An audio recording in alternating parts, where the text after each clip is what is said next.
placer recibiros. Gracias, por supuesto, a la Universidad por cedernos este espacio.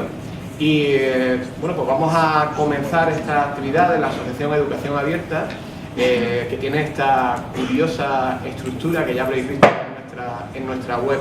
La asociación desde hace ya pues bastante tiempo está intentando promover el debate abierto, como su propio nombre indica, en debate plural, heterogéneo, en relación con la educación en nuestro país. Y esta actividad está en línea con ese deseo de la asociación. Y el título de la actividad pues define claramente cuál es nuestra intención. Hay temas que, sin llegar a ser tabú, han sido poco tratados, hemos pasado de puntillas sobre ellos, y creíamos que la figura del estudiante, del alumno y la alumna, era uno de esos temas, podríamos decir increíblemente. Entonces la asociación pensó que podría ser interesante darnos a nosotros mismos, a nosotras mismas, la voz y generar un encuentro en el cual, a partir de las voces de dos expertos, pues podamos participar todas y todos, aportando aquello que tenemos dentro, nuestras experiencias, nuestras ideas, nuestras inquietudes, para intentar al final de la sesión pues encontrar todos juntos un poco de luz. Si me permitís, yo si no preparo una presentación es como si no estuviera trabajando. Entonces hemos preparado una presentación para abrir un poco el debate, presentar a nuestros expertos y de alguna manera poder tener un guión de la sesión de trabajo. Lo primero y más importante en estos momentos, en el siglo XXI, no es ni el título del evento ni quién lo organiza, sino la clave de la Wi-Fi. ¿Tenéis ya clara cuál es la clave de la Wi-Fi? ¿Sí? Bueno, la tenéis ahí indicada ahí arriba, en todo en mayúscula, experto 2017, y después abajo lo mismo, pero en minúscula y escondido. Entonces tenemos ahí experto 2017, pero escondido, con estos trucos para que no te pillen la Wi-Fi y los vecinos. Bueno, pues vamos a empezar, si os parece, además de daros las gracias una vez más por estar aquí. Esperamos que bueno, el encuentro sea útil para todos y cada uno de nosotros. Y el menú que hoy nos damos a nosotros mismos, nos damos a nosotras mismas, incluye como primer plato 30 minutos de debate entre dos grandes expertos, ambos muy conocidos, ambos miembros activos de la Asociación Educación Abierta. Tenemos en este momento pugilístico. A mi izquierda, Manuela Lara, responsable de proyectos, con una gran experiencia en el mundo editorial en Santillana, responsable de proyectos en Santillana Digital, una gran conocedora de nuestro sistema educativo, pero también una gran conocedora de distintos sistemas educativos en América Latina, lo cual es una referencia que yo creo que también es interesante traer al debate, es decir, qué está ocurriendo más allá de nuestra frontera. Y a la derecha tenemos a Fernando Tebar, que catedrático de Ciencias Exactas y actualmente en Inspección Educativa, y ambos serán los responsables pues de aportar estas visiones complementarias que con frecuencia en educación intentamos plantear como confrontadas. No vamos a caer en la tentación de pensar que estamos en un combate de boxeo, porque en educación no hay o no debería haber combates de boxeo, sino voces que se complementan desde la diversidad, el mundo de la empresa, el mundo de una grandísima editorial, el mundo de la inspección educativa. Y yo en el medio, que es donde suele estar la universidad, justo en el medio. Yo soy Fernando Trujillo y vengo de la Universidad de Granada. Después de estos 30 primeros minutos vamos a tener otros 30 minutos de trabajo en grupo. No sé si eran ustedes conscientes de que le íbamos a poner deberes, pero vamos a ponerles deberes. Tendremos 30 minutos para pensar todos juntos en torno a las ideas que surjan en el debate. Y finalmente tendremos 15 minutos para la exposición de conclusiones, tiempo en el cual pues volverán a hablar nuestros dos expertos y también los portavoces, por llamarlo de algún modo, de los grupos que creemos más adelante. Para arrancar el debate hemos pensado que podríamos hacer este ejercicio de subirnos a hombros de gigantes. como todos sabemos o podemos imaginar, sobre la participación, la voz, la presencia de los estudiantes en la educación, en el sistema educativo, se ha escrito muchísimo. Y hemos seleccionado 10 citas con una clara intención provocadora, como verán ustedes, para ir abriendo un poco el apetito en torno a este tema. ¿Me permiten ustedes que vayamos viendo estas citas a ver qué nos plantean? La primera es de un profesor de la Universidad Madrileña, que además es buen amigo de la Asociación Educación Abierta, un gran pensador, gran amigo también de Santillana, un gran pensador que nos plantea esta primera cita provocadora, podríamos llamarla así. Me van ustedes a permitir que yo haga el ejercicio de levantarme, porque si no, no soy capaz de leerlo. Puede parecer paradójico, contradictorio o quizás simplemente un descuido imperdonable que en un tiempo en que las empresas nos acosan con sus encuestas de satisfacción exista tan poca información sobre los niveles de bienestar, satisfacción, identificación, etcétera, de los alumnos con la escuela. Pero no lo es. Después de todo, y esta es la idea fuerza provocadora con la que empezamos, la escuela es una institución, la escolarización es una forma de encuadramiento forzoso hasta los 16 y está cerca de serlo después. El autor, Mariano Fernández Enguita, después hace una reflexión acerca de una ministra sin dar nombre que tenía que legislar sobre cacería en nuestro país y entonces llega a esta conclusión: los legisladores no consultan a los conejos cuando legislan sobre cacería, y que se sepa, los cazadores tampoco. Y el texto acaba ofreciendo la pregunta de, bueno, piensen ustedes quiénes son los cazadores, porque el legislador sí lo tenemos claro. La segunda cita es esta, de Jaume Carbonell, en un pequeño librito llamado Una educación para mañana. En la educación existe, y quizás ahí faltaría también, porque es verdad que él habla de otro modelo diferente, existe este modelo de paquete de viaje cerrado, diseñado por expertos ajenos al aula y desconocedores de las nuevas identidades infantiles, curriculado y cuadriculado, en multitud de objetivos, competencias, niveles de concreción y otras reglas educativas que cambian según las modas, guiados por un modelo de enseñanza cada vez más, no es teocrático, pero es tecnocrático. Afortunadamente no es teocrático. A todo podemos llegar, pero en principio Jaume Carbonell se refiere a tecnocrático, que anula la creatividad y vitalidad del alumnado y la libertad de autonomía del profesorado, y sobre todo mata la curiosidad y el deseo, con contenidos, espacios y horarios rígidos e inamovibles, donde todo está minuciosamente reglamentado y previsto. ¿Nos reconocemos en ese modelo? ¿Estamos trabajando con este paquete turístico todavía en la escuela? ¿Tenemos alternativas? Una tercera cita de Iván Illich. Vamos a ir a algunos clásicos de la educación. La sociedad desescolarizada. Nuestras actuales instituciones educativas están al servicio de las metas del cazador. Perdón, del profesor. Siento el lapsus linguae, les pido al servicio de las metas del profesor. Las estructuras de relación que necesitamos son las que permitan a cada hombre definirse él mismo, aprendiendo y contribuyendo al aprendizaje de los otros. Bueno, seguimos en la misma línea, pero con un autor español. El único al que le he puesto fecha, porque es que me sigue sorprendiendo que a finales del siglo XIX en España alguien fuera capaz de pensar esto. El profesor que reduce su obra a pronunciar una serie de conferencias en discursos seguidos puede aislarse de su auditorio en cierto límite, hablar más para sí propio y entregarse a la serie de pensamientos que van interesando su atención. En una enseñanza de laboratorio, el aquí laboratorio lo utiliza en sentido positivo, por decirlo así, familiar, cooperativa, socrática, aquel aislamiento es imposible. No hay modo de evitar las preguntas, observaciones y reparos con que el discípulo nos obliga a tenerlo siempre delante y a ocuparnos de sus necesidades mentales. ¿Cuál es nuestro modelo más frecuente? ¿El modelo de la conferencia o el modelo de laboratorio? En la misma línea, aunque en un texto distinto, fecha muy cercana, Ginés de los Ríos toma la palabra de un hipotético estudiante y dice: se nos enseñan muchas cosas, dice con frecuencia el joven, menos a pensar ni a vivir. El resultado es lógico. Hombres medio instruidos, pero no educados.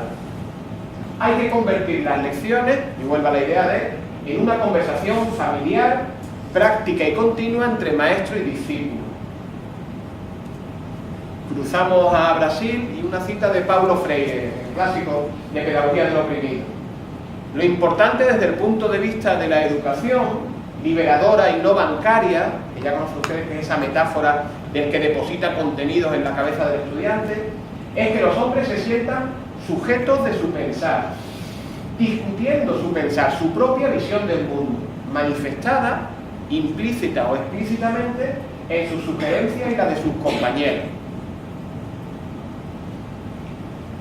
Carol Ann Tomlinson, una autora norteamericana, con una propuesta muy interesante, poco traducida todavía al castellano, el aula diversificada, nos dice lo siguiente: los profesores son los principales arquitectos del aprendizaje, pero los alumnos deben participar en su diseño y construcción. Al permitirles participar en todos los aspectos de su experiencia en el aula, los estudiantes se responsabilizan de su aprendizaje y son más capaces de comprenderse a sí mismos y de tomar decisiones que favorecen su crecimiento en ese proceso. Linda Hargreaves, otra autora norteamericana muy conocida además: los docentes han de estar genuinamente interesados en lo que los niños y las niñas tienen que decir, y el maestro ha de hacerles preguntas que abran sus mentes, que les den la oportunidad de explicar cosas, de pensar por sí mismos, de hacerse cargo de sus propias responsabilidades. Y por último, Michael Apple y Jim Beam nos dicen: en un currículo democrático, los jóvenes aprenden a ser intérpretes críticos de su sociedad. Se les alienta a que cuando se enfrenten a algún conocimiento o punto de vista, planteen preguntas como esta: ¿quién dijo esto? ¿Por qué lo dijo? ¿Por qué deberíamos creerlo? ¿Quién se beneficia de que lo creamos y nos guiemos por ello? Y claro, hablar sobre participación del alumnado, sobre escuchar al estudiante, sobre abrir la escuela y no citar a Francesco Tonucci, pues sería una especie de error conceptual. Necesitamos buenas escuelas capaces de enseñar a los niños que carecen de voluntad suficiente, que no tienen las mejores aptitudes, ni familias que puedan ayudarles. Son los alumnos los que abandonan la escuela, claro que sí. Pero si examinamos la situación desde un punto de vista más objetivo, podemos determinar que es la escuela la que les rechaza, les abandona, les expulsa. Bueno, si me permiten, pues me vuelvo a sentar y a guardar silencio. Con este recorrido lo que intentamos era pues ver dónde estamos situados, qué hemos hecho, qué podríamos hacer, qué ganamos, qué perdemos en el camino, para ordenar un poco el debate, si les parece. Tenemos unos 30 minutos, quitando el tiempecito que yo me he comido con el speech. Nos tomamos unos 5 primeros minutos cada uno para una posición inicial y a partir de ahí pues empezamos a debatir. Claro, Manuela, es que estando la inspección tengo que darle la palabra. Es como un protocolo, ¿sabes? Es que si no, mi mente de profe se desajusta y... Yo creo que debería empezar ella solamente por curiosidad, ¿no? Es un terreno que sí, yo prefiero que respetemos a la inspección educativa, que ya llegará. Venga, Fernando, muchas gracias. 5 minutos de posicionamiento. Buenas tardes, gracias a la asociación por invitarme. Desde el primer momento, cuando a mí me invitaron, yo dije que soy un hombre clásico, no hay más que verme, exactamente. No solamente mi estructura, sino también mi estructura mental y a lo que me dedico, de tal manera que yo solamente podré ofrecer una visión clásica, contemporánea, pero tirando a lo clásico, a lo establecido, a lo que hay en los centros y lo que hay en la legislación. ¿Qué quiere decir? Pues que todo lo que yo voy a decir, todos ustedes lo saben.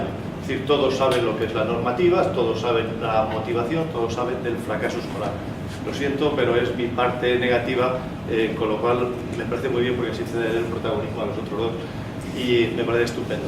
De todas formas, oyendo a Fernando, a mí me parece, estoy abrumado con todo lo que has contado y tal, porque esa no es mi vivencia, yo creo que hablas más de universidad. Lo que se vive en la educación primaria, en la educación secundaria, en el bachillerato, etcétera, es otra cuestión diferente. Vale que estamos encuadrados en la segunda visión que ponías de Carbonell, más o menos yo creo que nos cuadra, nos sitúa, nos estructura y nos mete en un paquete, ¿no? Es lo que hay. Pero necesitamos echar, si me permiten que sea algo un poquito de leguleyo, echar un poquito la vista atrás, Es decir, la educación no siempre ha sido, por mucho que nos quejemos y queramos mejorarla, no venimos de un limbo que no ha ocurrido nada. Venimos de una situación concreta, con unas tecnologías concretas y con una estructura que teníamos en el país determinada. Como no quiero echarle para atrás, vayamos a la Constitución. Yo siempre lo he dicho que todos los estudiantes, sobre todo los estudiantes de magisterio, que hay muchos aquí y que todos nos dedicamos a la enseñanza, deberíamos preguntarnos, además, o sea, cuando nos preguntan directamente, oye, ¿cuál es tu profesión? ¿Qué es lo que te dedicas? ¿Tu especialidad? ¿Matemáticas? ¿Lengua? Y tal, nos deberían preguntar el artículo 27 de la Constitución. Es decir, todo el mundo deberíamos saber el artículo 27. ¿Por qué? Porque es fundamental en la enseñanza. Pero tú cuando quieras me cortas y se acaba. Así lo haré, no te preocupes. El artículo 27 de la Constitución dice: todos tenemos derecho a la educación, y está como un título de los derechos fundamentales. Es decir, se ha conseguido, por primera vez, se consigue que la educación sea un derecho fundamental, ¿de acuerdo? Un derecho fundamental. Como derecho fundamental podría que usted tiene derecho a la educación. Sí, vale, también tengo derecho a encontrar una mujer estupenda, a encontrar un trabajo tal, sí, pero necesito algo más. Y el mismo artículo 27 te dice, ojo, los poderes públicos son los encargados de asegurar que eso se cumpla, que ese derecho se cumpla. ¿De acuerdo? Es decir, no es un derecho baldío, un derecho general, sino que dicen, alguien tiene que velar por ello. Y son los derechos, son los elementos públicos de la sociedad que todos nos hemos dado. Y para no abrumaros más con el artículo 27, nos da un elemento que es el de la participación de los alumnos. Es decir, ¿por qué este hombre me cuenta esta historia? Pues porque si queremos participar, y después hablaremos sobre la metodología, cómo podemos participar en las nuevas tecnologías, participar en las aulas, la Constitución nos dice, ojo, que las familias, los profesores y los alumnos en su caso, tienen derecho a participar en este Estado democrático. ¿De acuerdo? Bien, para mí eso es fundamental. No solamente constituirlo como un derecho fundamental, sino luego asegurarlo. ¿De acuerdo? Bien, las primeras leyes que recordamos, algunas se nos van quedando ya en el pasado, aunque a los jóvenes no se acuerdan de ellas, pero los demás tenemos un poquito de memoria, fue la LODE. La LODE, que es una ley del 85, Ley Orgánica del Derecho a la Educación. No bastaba para los poderes públicos con que la Constitución lo dijera, sino que había que hacer una ley donde se asegurara el derecho a la educación. ¿De acuerdo? Fíjense, los primeros artículos, primero, me parece que es el 6 y el 7, nos hablan de los derechos de los alumnos y, como toda moneda, sus obligaciones. Muchísimas veces nos fijamos solo de nuestros derechos, también hay las obligaciones. Y entre los derechos de los alumnos, además del derecho a que me expliquen correctamente, que me traten con dignidad, que tengo derecho a que me enseñen, a que esa enseñanza sea de calidad también. Después veremos cómo los legisladores hacen varias leyes donde utilizan esta palabra, calidad, calidad, calidad, ¿de acuerdo? Porque se supone que ese primero, el mantenimiento del derecho a la educación se ha conseguido, es universal. Todos, hoy en día, todo se ha extendido y todo el mundo está estudiando la educación básica, que dice la norma, dice la Constitución, que es obligatoria y gratuita. ¿De acuerdo? Obligatoria y gratuita, las dos cosas a la vez. Bien, la LODE nos asegura esos derechos y esas obligaciones. Y estamos hablando del 85. Luego vendrán otras leyes, la LOGSE, que todos hemos conocido, y algunos habéis estudiado la LOGSE, vendrá luego la LOCE, que tuvo poco recorrido, y ya hablaba, cada vez que veáis la C, es calidad, ¿de acuerdo? Calidad en la educación. Para no aburriros, viene la LOE, que no lo utiliza, pero sí habla mucho de calidad, y después la última que tenemos, que es la LONCE, ¿de acuerdo? Ley Orgánica, donde lo que hace es asegurarnos también esa calidad. Bien, todo ese recorrido nos dice que podemos hacer, que podemos participar. Y la participación no queda ahí, sino que obliga al Estado a meter en los consejos escolares de todos los centros sostenidos con fondos públicos, meterlos en los consejos escolares. Para ello tienen que tener asociaciones. Yo no puedo ir al consejo escolar si no es a través de unas votaciones, etc. Termino así. Se me hace violento. Pero fijaos, venga, 30 segundos. Ni siquiera eso. En los consejos escolares de los propios centros, y para eso nos ayuda al asociacionismo de los alumnos. Y también nos lleva a que participen los alumnos en el consejo escolar de la comunidad autónoma y el consejo escolar del Estado. ¿De acuerdo? La primera visión de la participación de los alumnos, la importancia que realmente los alumnos tienen ahora y que antes jamás habían tenido. Gracias. Gracias, Fernando.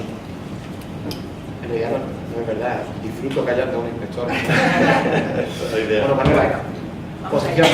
Bueno, pues de nuevo el agradecimiento a este, no sé si agradecimiento, esto es un reto realmente poder estar en este debate y llevándolo un poco a la perspectiva, como decía antes Fernando, del mundo en el que me muevo, que es el mundo de la empresa, en un momento en que cualquier producto o servicio que se lanza al mercado tiene como centro al usuario, que realmente no es solamente que lo diga, como muchas veces ocurre en el mundo educativo, sino que realmente se hacen pruebas, conversaciones, mecanismos, incluso encuestas, como hablaba también en la cita de Mariano Fernández Enguita, para entender qué es lo que quiere el usuario.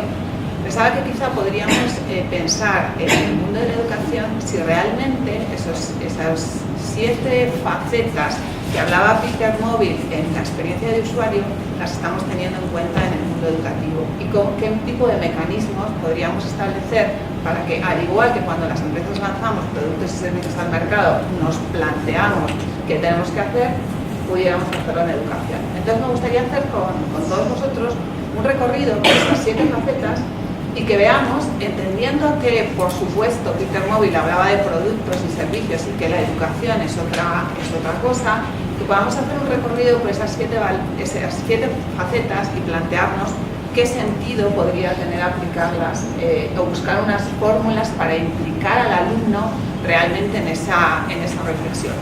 En primer lugar, él hablaba de la utilidad, o sea, el propósito que tiene, cuál es el beneficio que tiene, el sentido práctico que tiene la educación para el alumno. Se lo hemos preguntado, nos hemos planteado cuál es esa utilidad, más allá de la empleabilidad, el mercado laboral, etcétera, ¿dónde está ese beneficio? En segundo lugar, tenemos la usabilidad. También había una cita en relación con este aspecto. ¿Son usables los centros educativos? Se han elaborado los horarios, las aulas, el mobiliario de las aulas pensando en nuestros alumnos. ¿Se les ha preguntado alguna vez si cuando miden 1,80 m están cómodos en esas sillas que tienen? Creo que también es otro elemento, otra pregunta más para hacer a nuestros alumnos. Otra de las facetas de la usabilidad, de la experiencia de usuario, es que sea encontrable. Bueno, estamos hablando de un producto dentro de un mundo digital, pero si pensáramos en la cantidad de contenidos a los que se enfrenta un alumno a lo largo de su educación, ¿son encontrables esos contenidos para él? ¿Cómo puede apropiarse de ellos? ¿Cómo puede hacerlos suyos? Nos habla también de que tiene que ser creíble, que si un producto o servicio no es creíble, el usuario no va a volver a nosotros. ¿Es creíble el sistema educativo para los alumnos? ¿Es creíble para las familias? Incluso a veces otro punto sobre el que debatir. Tiene además que ser deseable. Si pensamos en Porsche o Nissan, sabríamos cuál de los dos desearíamos, incluso aunque no lo pudiéramos pagar. ¿Es deseable la educación para nuestros alumnos? ¿Qué es lo que encuentran en ella para que realmente les compense? ¿Se identifican? ¿Se emocionan con la escuela? ¿Sienten algo hacia ella? Habla también de accesibilidad, otro tema que realmente entronca completamente con la realidad de nuestras escuelas. ¿Son nuestras escuelas accesibles? ¿Son los contenidos, los currículos a los que enfrentamos a nuestros alumnos accesibles? Todas las personas, incluso incluyendo, hablamos de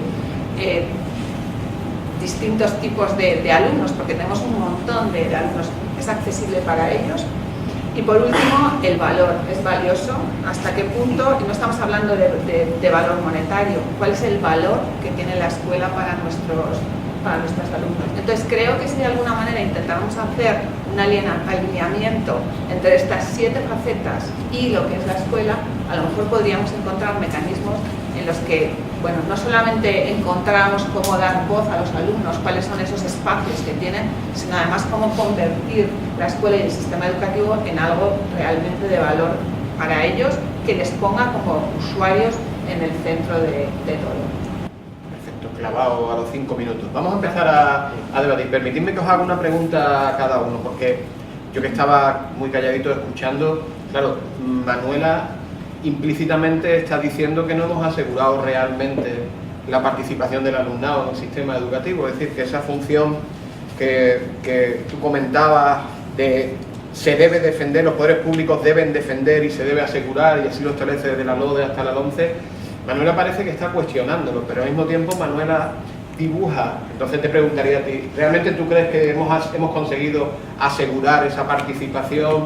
¿Hemos usado los mecanismos? Y a Fernando le preguntaría justo lo contrario, porque Manuela está dibujando un escenario del estudiante como cliente que se aproxima con esa percepción del cliente usuario a la escuela como servicio, que no es la misma que plantea nuestra legislación, en la cual la sociedad articula una serie de expectativas y el estudiante se socializa a través de la escolarización. Es decir, aunque no hayáis discrepado, la discrepancia es tremenda. Totalmente. Tampoco me gustaría que entendierais el posicionamiento que yo he hecho como, desde el punto de vista de considerar al alumno como cliente. Simplemente que es, bueno, hay mecanismos para poner al alumno en el centro. Está bien, dar un paso atrás siempre es un buen... No, es dar un paso atrás. La retórica siempre consideraba este posible paso atrás. Pero yo os pregunto claramente, ¿crees realmente que hemos cumplido con esa función pública de la defensa? No dudo que existan los mecanismos para que el alumno participe, pero realmente, uno, ¿conoce el alumno esos mecanismos de participación? Y dos, ¿se siente cómodo en esos mecanismos de participación? ¿Hay participación real de los alumnos? O sea, una vez más hemos definido los mecanismos de participación en función de, me da igual, legisladores, cazadores, como los queramos llamar, pero hemos integrado al alumno de alguna manera para entender si esos mecanismos son los adecuados para ellos. Fernando, ¿cómo ves tú esta visión? Sí, vamos a ver. Con lado usuario, clientelar. No, totalmente, estoy totalmente en contra. Es decir, la educación no puede ser nunca algo mercantilista, algo de clientes, obreros, trabajadores, etc. Desde mi punto de vista, el objetivo de la educación es que el alumno aprenda, y no hay otro. Que el alumno aprenda. Ojo, estoy hablando de enseñanzas primaria, secundaria, bachillerato, no de universidad, que a lo mejor vosotros llevéis más razón de eso. Una vez que está conseguido la participación del alumno en el sentido que hemos explicado antes, ahora el objetivo de todo el sistema es que el alumno aprenda, y por eso lo que hacemos es mejorar los sistemas de enseñanza-aprendizaje, ¿de acuerdo? Ahora que están trabajando sobre el famoso pacto educativo y tal y cual, pues recordáis que una de las aportaciones más importantes que se han hecho ha sido la de Marina con el libro blanco, Marina, Pellicer y tal. Y entonces José Antonio Marina dice, el foco lo tenemos que poner en el aula. En el aula es donde se está realizando la transmisión real de todo el sistema educativo, es donde el alumno aprende y el profesor enseña. Tenemos que poner el foco ahí. Luego entonces tenemos que tener buenos profesores con calidad, que estén bien formados, hay que invertir muchísimo en formación del profesorado, y luego hay que mejorar la metodología en la que estamos aplicando en las aulas, ¿de acuerdo? Fijaos la influencia que está teniendo las nuevas tecnologías, no sé hasta qué punto me dejará el moderador, pero ahí es donde está la base de todo, es decir, en la metodología que los profesores están empleando. Muchos profesores comentan, y cuando vas a los institutos y a los colegios, encuentran una apatía en el alumnado, en mucho alumnado, una apatía enorme, son los típicos pasotas, no sé qué tal, un porcentaje elevado, Entonces, ¿qué ocurre? Pues que la motivación que se está realizando no es la correcta, no están los profesores trabajando correctamente con esos alumnos. Entonces, ahí es donde realmente deberíamos incidir con ellos, deberíamos trabajar con los profesores y con los alumnos. Nuevas tecnologías, de acuerdo, pero también motivación e implicación por parte del profesorado, que motive a los alumnos en el esfuerzo, en el trabajo, que le haga ilusionante, evidentemente, porque una pantalla es mucho más ilusionante para un alumno que un libro. El libro es algo estático que está allí y tal. En cambio, la pantalla es algo que te atrae, que se mueve. Es decir, el profesor ya no es el transmisor clásico de la educación, de todo el conocimiento que había a través del libro. La función del profesor ha cambiado completamente. Yo creo que deberíamos insistir bastante en ese tema. Vale, aquí me gustaría abrir en el debate otras dos cuestiones. Primero, no creo que el aprendizaje ocurra hoy día solamente en las aulas. Tenemos un alumno completamente distinto al de hace algunos años, porque tiene un montón de tecnología a su alcance, porque se comunica de otra manera, porque aprende en otros lugares. Entramos entonces en qué significa realmente el aprendizaje formal, el no formal, el informal. O sea, el aprendizaje no ocurre solamente en las aulas. No sé si el docente es el único canal o el único cauce para que el aprendizaje tenga lugar. Pero tenemos que pensar, una vez más, que la escuela ha de abrirse a entender qué es lo que está ocurriendo fuera. Decías antes también que la escuela, o sea, que el objetivo de la escuela es que el alumno aprenda, pero aprenda en qué. O sea, nos hemos planteado hacia qué sociedad vamos, qué es lo que va a ocurrir, cuál es el futuro al que se van a encontrar nuestros alumnos, en qué consiste ese aprender realmente. ¿Es aprender algo o aprender a pensar de cara al resto de su vida? Es curioso, al final hemos acabado hablando de cazadores. Dejadme que vuelva a salirme del marco, porque es verdad que el documento de Marina y todo el equipo ha tenido mucha difusión, aunque yo discutiría poner el foco solo en el cazador y más en cuestiones sistémicas. Antes mencionaba el fracaso escolar. Pensar que el fracaso escolar es obra de docentes por acción o omisión puede ser simplificador, ahí hay un riesgo implícito. Entonces, dejadme que me salga del marco.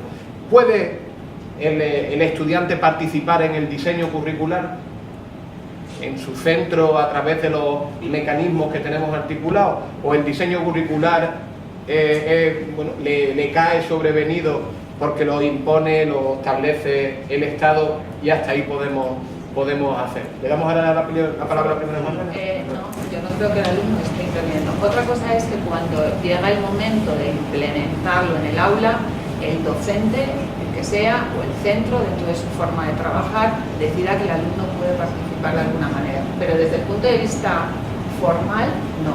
Yo creo que no se le está dando la palabra al alumno para intervenir en Pero ¿cuál es tu opinión? Es decir, ¿crees que eso es un error? ¿Deberíamos abrir esa vía, aunque sea local, en centro a centro, para que el estudiante participe? Yo creo que debería trabajarse en una cierta autonomía de centro que permita, entre otras cosas, entender cuál es la realidad de los alumnos que tienen y qué pueden necesitar esos alumnos. Muy bien. Fernando, ¿cuál es tu visión? Siempre me dejas bailar con la mafia. Es que te hiciste inspector, amigo. Vamos a ver, mirad, cuando se hicieron los currículos, yo tuve la suerte de participar en la elaboración de los currículos ahora para la 11, los nuevos, en el de matemáticas. Entonces, se estableció un sistema de tal manera que nos llamaron, yo creo que éramos 17 profesores y expertos en esa materia concreta. Y entonces eso se hizo para todas las materias, para lengua, inglés, sociales, etc. Como digo, yo participé en la de matemáticas. Y entonces siempre hablábamos, los expertos como Fernando, pues nos decían, oye, vamos a ver, es que en Europa se está haciendo esto, se está hablando por competencias. Y yo, caramba, pero si yo sigo todavía con el teorema de Pitágoras, puntos al cuadrado, no sé qué, no sé cuántos, tal. Y había gente que estaba más obsoleta y los expertos nos decían, mirad, en Europa se está hablando, la Unión Europea está hablando de una enseñanza competencial. Resulta que la UNESCO nos está diciendo que enseñemos por competencias, pero la mitad no sabíamos ni lo que eran las competencias y tuvimos que ir aprendiendo poco a poco.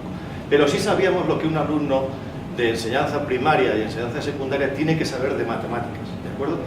Os hablo de esto, trasladad por favor el ejemplo al resto de las materias. Entonces, con eso se construyeron los currículos, gustarán más o menos, etcétera, etcétera. Después el Ministerio hizo otra cuestión y cuando hizo los currículos dijo, vamos a ver, están cerrados los objetivos, las competencias, las atribuciones que tiene el gobierno, las que tiene la comunidad autónoma, todo eso está cerrado. Dijeron, bien, vale, los centros también habían pedido participar precisamente en los currículos. Y entonces dijeron, ¿y a los centros qué nos queda? Dijeron, un momento, a vosotros os queda complementar el currículo, complementar, no completar, es decir, no añadéis cosas. Complementar el currículo y la metodología que podéis utilizar, vosotros sois libres para utilizar esa metodología en los centros, de los alumnos no se habla apenas. Entonces, bueno, pues eso es lo que hay, es decir, los alumnos en determinadas enseñanzas deben de aprender algo. Estas materias que, digamos, alguien, el Ministerio, la Comunidad Autónoma ha establecido que los alumnos deben saber eso para tener una formación básica, ¿de acuerdo? Para tener esa formación. Otra cosa luego ya serán las influencias que tengan las nuevas tecnologías, el acceso a Internet, cómo se encuentra el profesor y los alumnos que en algunas cuestiones saben mucho más que en determinadas cuestiones, no siempre.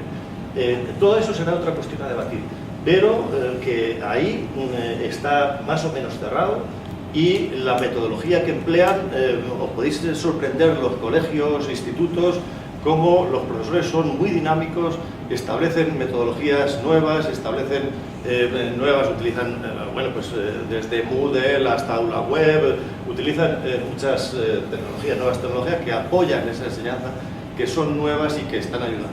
Y que además nos están induciendo a muchísima información que hay en la red sobre, en castellano y también en inglés, con grandes profesores que están explicando, tú vas allí y te explican las ecuaciones diferenciales y dices, chavo, si me hubieran explicado a mí esto, de esta manera. Es decir, hay un mundo abierto con las nuevas tecnologías, sobre todo utilizando metodología, y es el profesor el que va abriendo ese camino a los alumnos y con los alumnos. Pero si tú te dejas llevar, y perdonadme los alumnos, te dejas llevar por los alumnos, no avanzas. No avanzas. O sea, mañana tengo que ir a un centro que van por el tema 2. Y entonces, ¿qué está haciendo este hombre? Un perjuicio a los alumnos, eso no se puede hacer. Que los alumnos intervengan, bueno, pero también tienen unos derechos de los que hablábamos antes, que el profesor tiene que ser responsable y que tiene que respetar. Bueno, yo creo que eres la primera persona que he escuchado afirmar que estuvo en el diseño del currículum de la 11, o sea, me parece un ejercicio de valentía. Hablaremos luego la culpa la tienen otras personas. Hablaremos luego de los polinomios en tercero de la ESO. Bueno, Fernando ha dicho, sabíamos lo que tiene que saber un estudiante. Eso es interesante. Y bueno, pues es una opinión. Pero claro, si ellos sabían lo que tiene que saber un estudiante, quien lo pone por escrito son las editoriales. Es decir, cómo recoge la editorial la voz, la opinión, cómo la articula, dónde está la voz del alumnado en el trabajo de una editorial, si es que está. Está en parte. Es verdad que las editoriales... Qué habilidosa eres, Manuela. Sí, está en parte. Es verdad que las editoriales normalmente, hasta al final, la voz que transmiten las editoriales es la voz de los equipos de profesores, que igual que comentaba antes Fernando, han estado en la elaboración del currículo, trabaja con las editoriales en la organización, sistematización, estructuración de esos contenidos. También es cierto que cada vez más, desde las editoriales, precisamente porque sabemos que el alumno está cambiando mucho y es diferente, estamos intentando dar esa voz a los alumnos y entender no solamente cómo consideran los profesores que se debe estructurar y sistematizar ese contenido, sino también cómo lo están utilizando los alumnos, qué valor están obteniendo de todo ello, cuáles pueden ser esas fórmulas procedimentales, esas fórmulas metodológicas que les pueden ayudar. Entonces, los incorporamos en el proceso de distinta manera. He de decir que menos de la que me gustaría. Eso también es cierto. Vamos, tenemos unos últimos 5 minutos escasos, ¿vale? Entonces me gustaría que os pusierais ahora en la mentalidad del que tiene capacidad para cambiar cosas, porque, bueno, yo creo que hemos enunciado los tres, yo a lo mejor de manera más implícita a través de las voces de los autores, hemos enunciado cosas que nos gustan y que no nos gustan. ¿Qué deberíamos cambiar para conseguir qué? ¿Cómo lo hacemos? Necesariamente breve, 2 minutos para cada uno. ¿Fernando? 2 minutos. Vamos a ver. Voy a emplear medio minuto en algo que es conocido y que entenderéis todos. Fijaos, el otro día en El País, en el diario El País, Alex Rigelmo, que os recomiendo que lo leáis, se refería a lo desalentador que resulta aprender lengua para muchos escolares con la siguiente definición. No sé qué texto es, pero imaginaos que a vosotros tenéis que aprender lengua y os dicen: el complemento de régimen verbal es un sintagma preposicional que se forma mediante la preposición que exige el verbo y un sintagma nominal. Ahora bien, el complemento predicativo es un sintagma adjetivo, ya no sé por dónde. Es un sintagma adjetivo que complementa a los verbos predicativos y concuerda en género y número con el sintagma nominal. Seguro que es cierto. Seguro que es cierto. Pero a mí me desanima a hacer lengua y literatura. ¿Qué queréis que os diga? Es decir, prefiero la regla de Horacio, aquella tan antigua de instruir deleitando. Es decir, yo creo que la metodología, que es lo que creo que me estoy repitiendo bastante, que es lo que quiero sobre los nuevos profesores que estáis aquí y sobre los actuales, la metodología es fundamental. Nadie puede aprender lengua y literatura con esto. Vale que el teorema de Pitágoras dice lo que dice, la hipotenusa al cuadrado, no sé qué, hay que aprendérselo. Pero yo, esto la verdad es que yo en lengua pasaría y me iría a ver pues, un videojuego o cualquier otra cosa, o la lengua y literatura, pero de otra, explicada de otra manera. Creo que es un acierto, a pesar de que habléis mal del ministerio y tal y cual, las competencias, es decir, aprender por competencias. Un alumno tiene que ser competente igual que lo tiene que ser el profesor, igual que lo es el fontanero que viene a arreglarme el grifo. No basta con saber el teorema de Pitágoras, tengo que saber para qué se utiliza, cómo se utiliza, dónde está la utilidad que tiene. Tengo que ser competente en ello, ¿de acuerdo? Pero no solamente conocer, saber cosas, ser competente con ello, tener habilidad para hacerlo, es decir, no, espérate un momento, voy a ver cómo se ha calculado la raíz cuadrada, etcétera, etcétera. No, tienes que ser competente a la hora de trabajar con las herramientas y con lo que tú estás trabajando. Competente. Pero un tercer factor que tenemos que utilizar también y que no se nos puede olvidar es el saber ser. Es decir, en la educación necesitamos enseñar a los alumnos saber estar, saber comportarse, valores en definitiva. ¿De acuerdo? Eso es importantísimo en todo como viene toda la educación. No solo en España, cambiarán las leyes, seguro que las van a cambiar, los próximos que vengan después del pacto, etcétera, etcétera. Pero yo os puedo asegurar que esas recomendaciones de aprender por competencias, enseñar por competencias, quedará en nuestro sistema educativo porque es algo real, es que se debía haber hecho hace muchos años. Estupendo, gracias Fernando. Este gancho a la mandíbula de traer una cita de lengua, alguien de matemáticas, eso ha sido demoledor. He utilizado el teorema de Pitágoras varias veces. Sí, pero en términos positivos, no creas que no lo pillo. Knockout, es decir, yo ya me declaro knockout. Bueno, 2 minutitos. No, nada más, a lo mejor vamos a converger y todo. Yo creo que, o sea, de acuerdo, con las competencias, creo que es fundamental que los alumnos aprendan haciendo, y eso significa cambiar muchas cosas en las aulas, desde la manera en la que trabaja el profesor, desde cómo están dispuestas las aulas, desde las metodologías que utilizamos. Entonces, y creo que los docentes ahora mismo tendrían que aplicarse realmente en entender lo que significa aprender haciendo y poderlo llevar a la práctica. Eso por una parte. Creo también que deberíamos dar entrada, y lo mencionaba antes Fernando, a la tecnología, pero no a la tecnología como una herramienta más del aprendizaje, sino a la tecnología para aprender qué es lo que realmente está ocurriendo con nuestros alumnos. Me da igual, hemos hablado 1000 veces de personalización, no sé si la tecnología ayuda o no a la personalización, pero probablemente nos ayudará a entender dónde están los problemas que tienen los alumnos, dónde están fracasando, qué elementos les resultan más complicados, dónde tenemos que insistir. O sea, creo que también la tecnología habría que darle entrada, no desde el punto de vista, no solo como herramienta de aprendizaje, sino para aprender, para entender qué es lo que aprende o no, o cómo aprenden nuestros alumnos. Estupendo, bueno, pues sobre el gong se cierra el cuadrilátero. Han pasado 30 minutos y ahora nos vamos a dar a nosotros mismos, otros 30 minutos para poder debatir un poco. Según mis cuentas, ahora mismo somos 46 personas, que sumando a los 3 que estamos en la mesa serían 49, así que yo creo que nos vamos a arriesgar a crear 7 grupos de 7 personas, que si no me equivoco es 49, ¿no? Esto no... Se ve que aproveché el tiempo. Bueno, pues vamos a crear grupos de 7 personas. Bueno, no nos vamos a mover mucho, y lo que vamos a hacer es que los miembros de la asociación pues nos vamos a distribuir para acompañaros. Vamos a repartir rotuladores, vamos a repartir papel. 30 minutos para debatir en torno a esta idea de todo para los alumnos, pero sin los alumnos. Han surgido muchos temas: estructura legal, estructura social, estructuras de centros, consejos escolares, metodología, tecnología, currículo. Cada uno habla desde su experiencia y vamos a ver qué podemos conseguir entre todos. Nos vamos acercando para llegar a este número mágico de 7. Cuando haya 7 nos vamos a otro grupo, ¿sí? Venga, vamos allá, vamos a intentarlo. Nos miran a opinar de alguna manera, porque eso es otro canal, además, es decir, vuestras expectativas, exactamente, con nuevas estructuras o nuevas normas que son valiosas y son necesarias.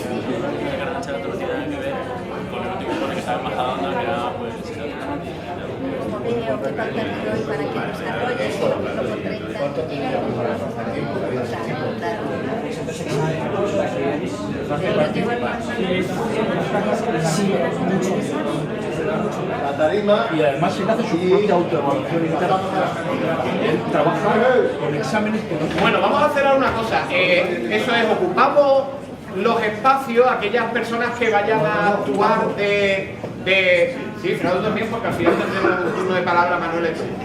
Ocupamos las sillas, las personas que vayan a actuar de portavoces de los grupos, ¿sí? ¿Javi? Qué malo es que yo me aprenda el nombre, porque ya te llamo por... Entonces vente, Javi.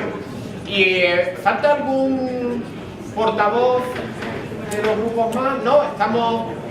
¿Sí? ¿Todas, todos? ¿Sí? Vamos a poner una silla más para nuestro compañero Javi. Bueno, para intentar ser respetuosos con el tiempo, y ya vamos muy pasado de hora, y todos tenéis compromiso, excepto yo que no tengo nada que hacer. Realmente la presentación tiene que ser fulgurante, ¿vale? Es decir, vamos a ir a las ideas clave que se hayan debatido en cada grupo de manera sintética. El valor no está en cada individuo, tampoco está en cada grupo. El valor, como siempre, está en la comunidad, está en las conexiones que establezcamos entre todos los discursos. Entonces, idea, fuerza, fulgurante, vamos al ataque. Javi, ¿empezamos por allí y acabamos en aquel extremo? ¿Parece bien? si quieres por allí. ¿Empezamos? Sí, vamos a empezar por allí, que si no Javi me dice, ¿ves? No le has dado la palabra a alguien que tiene cara de estudiante. ¿Eres estudiante o eres inspector? Estudiante. Es que la inspección está cambiando mucho, te lo digo para que tú no vayas asimilando. Venga, pues tienes tú la palabra, al ataque. Bueno, pues yo soy Eduardo Torres y soy el representante de mi grupo, y básicamente en una pequeña síntesis todo lo que hemos dicho es que a nosotros, a los estudiantes, se nos juzga simplemente por un examen y por una nota que tendrá X valor a lo largo de nuestra vida, y por culpa de esa nota estamos concienciados para una cosa y no podemos elegir en otra.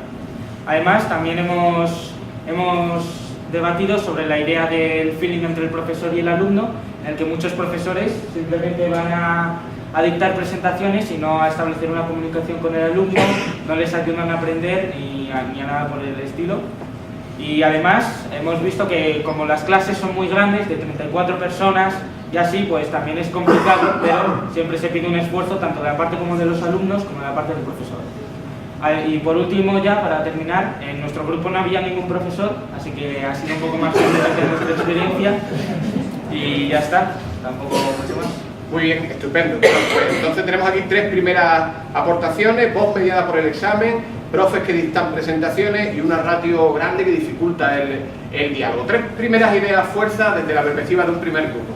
Pepe, sí, vamos a dar segundo. Bueno, nosotros hemos estado debatiendo al principio sobre la dinámica de participación de los alumnos en el centro. Parece que sí que hay, pero que se tienen que mejorar. Básicamente una idea de fuerza ha sido que los currículum son muy inamovibles, grandes, así como elefantes, y además los alumnos no son capaces de ver la interconexión que hay entre los diferentes temas que se tratan en las aulas. Y por otra parte, ya para terminar, en relación con la metodología que usan los profesores en el aula, es muy dispersa, diferente.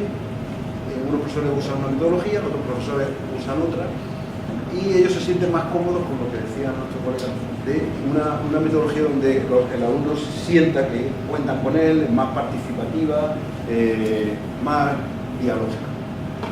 Estupendo. Muchas gracias a ambos por la capacidad de síntesis. Hay dinámicas de participación, pero deben mejorar, el currículum elefante y la dispersión metodológica. Tres conceptos muy interesantes. Venga, Diana. Vale, me llamo Diana, soy estudiante del IES San Isidro, primero de bachillerato, y voy a ser la portavoz de mi grupo. He sido la única alumna de mi grupo, sobre todo profesores y alumnos. No todos eran profesores. Y a ver, voy a sintetizar un poco lo que hemos hablado. Hemos hablado de que a veces la educación se ve un poco como un aparcaniños, más que una forma de enseñar, de instruir. Esto ha venido a causa de que expliqué que en mi antiguo colegio era concertado y muchas veces cuando nos quejábamos a un profesor su manera de explicar, de dar clase, lo bajaban a la educación primaria. Como lo veían no apto para dar a la educación secundaria, así que lo bajaban a la primaria. Por eso es lo de aparcaniños. Vale. Se piensa que el alumnado, pensamos que nosotros podemos hacernos ver en nuestro centro y en nuestras clases, pero no tenemos ningún tipo de representación, como antes se ha dicho aquí en el debate, a nivel nacional, y ya pues hay grandes palabras, no tenemos ningún tipo de voz, pero sí en nuestro centro. La educación puede ser tres tipos: formal, no formal e informal. La formal viene estructurada y la no formal y la informal se nos da voz y sabemos lo que queremos y lo buscamos. Voy a continuar hablando sobre que nuestros padres, nosotros mismos, agradecemos a todos nuestros padres las necesidades, o sea, que los profesores y el centro se preocupen por nuestras necesidades y las cubran. Nuestros padres se agradecen eso. También hemos discutido el tema de que muchas veces hablan de nuevas tecnologías a plataformas como Moodle y tal, cuando ya quedan un poco obsoletas, quedan, por decirlo, anticuadas, ya que nosotros utilizamos vías más rápidas de comunicarnos, como pueden ser el WhatsApp, las redes sociales. Utilizamos realmente, personalmente, y mis compañeros también, el Moodle y el aula virtual solo para descargar apuntes, ver presentaciones que no hemos visto en clase a lo mejor, y poco más, no para poner en común cosas, ni discutir en los foros, no se usa. También hemos hablado de que el aprendizaje debe ser multisensorial. No solo podemos limitarnos a ver presentaciones, o no, hay que, si estamos en clase de anatomía, coger un cráneo, verlo, tocarlo, dibujarlo, escuchar, oír, así en todas las asignaturas. También se ha hablado de que como antes han dicho por aquí, los contenidos vienen delimitados por el Estado y luego no dejan espacio ni opción a los docentes para ampliarlo ni para adecuarlo a su metodología, mucho espacio. Y por último, concluiré diciendo que tampoco se les da voz ni se presta atención a los alumnos con necesidades educativas especiales, y eso pues es importante. Y ya está. Bueno, Diana, pues espectacular. Cerramos con esto la sesión porque no hay ya... Gracias a todos los demás por lo que hayáis... Espectacular. Muy bien, muchas gracias. No voy a hacer resumen, hay mucho dicho por Diana: educación, aparca niños, el profe no apto se va para primaria, la voz nacional, la voz local, la voz en el centro, la educación formal, informal, reconocimiento de necesidades. Me encanta lo de la tecnología. Moodle está obsoleta, aprendizaje multisensorial, el señor Moodle está allí sentado. Muchas gracias. No hay espacio para el diseño curricular de los docentes, voz de estudiantes. Muy bien, muy interesante, muchos temas. ¿Tú eres portavoz o nuestra compañera? Venga, ¿te llamas? Me llamo Lucía, soy del Instituto San Isidro también. Y en nuestro grupo básicamente hemos debatido la participación de los alumnos en la clase, refiriéndonos a que a los profesores algunas veces al intentar innovar no se dan cuenta de que ellos pueden tener un punto de vista y el profesor que tengamos al año siguiente lo tenga el mismo o no ve de otra forma o de las clases de forma distinta, con lo cual también puede llevarnos a tener problemas a la hora de no coger bien los conceptos. También eso nos ha llevado a tener que ayudarnos entre nosotros, fuera del instituto, entre alumnos, ya que los profesores, cuando dan a un grupo tan grande como somos nosotros, por ejemplo 33 personas, hay veces que no llegan los conceptos a todo el mundo o los explica y solamente se entera una cierta parte de la clase, lo que nos lleva a tener que interactuar entre nosotros fuera de las aulas. Y queremos que eso intente cambiar, llevándolo dentro de las aulas de nuevo y ver cómo podríamos solucionar el problema. Y luego la dinámica de las clases, que creemos que no es la apropiada, ya que sentarnos delante de un profesor que habla de un tema que ya sabe durante una hora seguida, asignaturas distintas, pues no tiene mucho sentido, ya que a los 5 minutos desconectamos, porque no es una forma, no creemos que sea la forma más adecuada de dar. Entonces queríamos saber cómo podemos llevar todos a un punto en el que estemos todos de acuerdo y aprendamos a la vez que no nos aburrimos, o sea, aprendamos divirtiéndonos, porque es que si no es... Muy bien, muy interesante. Empiezo de atrás hacia adelante. Búsqueda de puntos de acuerdo, puntos de encuentro para aprender de manera diferente, la dinámica de la clase, la ratio, una vez más, no todo el alumnado aprende igual, la participación del estudiante en la clase, el encuentro con el profe, la posible discrepancia. Interesante. ¿Seguimos? ¿Sí? Hola, yo me llamo Carmen, soy profesora. Mi grupo la verdad que era muy variado, había un poco de todo. Entonces, lo que más o menos hemos llegado a la conclusión, que efectivamente, aunque se está potenciando cada vez más la participación del alumnado y el propio alumnado participa, y con la innovación que se está utilizando, todas las nuevas tecnologías, al final un poco se pierde, porque al final lo que el alumno le va a importar es la titulación. Y como lo que para darle un aprobado van a ser los exámenes, pues al final todo eso se va perdiendo un poquito y se enfoca todo en función del examen. Y quiero ser muy breve, yo creo que lo han definido fenomenal mi grupo, diciendo que cómo es posible si en los primeros niveles de enseñanza se busca todo el aprendizaje de cooperación, de participación, a medida que se va subiendo de nivel todo eso se pierde. Y entonces yo creo que se ha definido muy bien, definiendo que el bachillerato es un poco el eslabón perdido de todo ese proceso de enseñanza, un islote un poco enciclopédico e individualista, y que entonces al final los profesores, viendo que los alumnos tampoco les motivan mucho, se rinden y la conclusión final que es difícil innovar, muy difícil. Muy bien, muy interesante ese bachillerato como islote, aumenta el nivel, se pierde las claves de la educación, el alumno que busca titular, el examen que define el sistema. Muy bien. Javi, ¿cierras tú el turno de palabra? Sí, a ver, un poco repetir lo que han comentado todos, alguna cosita. Hemos hablado del currículo, cómo se puede plantear un currículo igual para todos cuando no todo el mundo tiene los mismos intereses, que eso ya lo hemos hablado.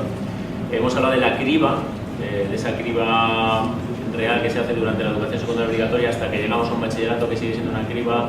Cuando terminas ese bachillerato, si vas a un grado superior o vas a una universidad, todavía sigue ese modelo criba del sistema educativo. Un concepto que creo que no hemos hablado es el tema, y hemos usado mucho importante, el tema de la evaluación. Creo que hay que cambiar mucho el modelo evaluativo que tenemos ahora mismo en España. Y bueno, un compañero comentaba y decía que sí que es muy difícil saber lo que le interesa a todos los alumnos, que sí que es verdad que les hacemos poco caso, pero yo creo que si nos ponemos, yo creo que sí que se puede, yo creo que sí que podemos saber, o que sí que podemos escuchar lo que le interesa. Aquí tenemos a 2 estudiantes, ¿verdad? Y ellos 3.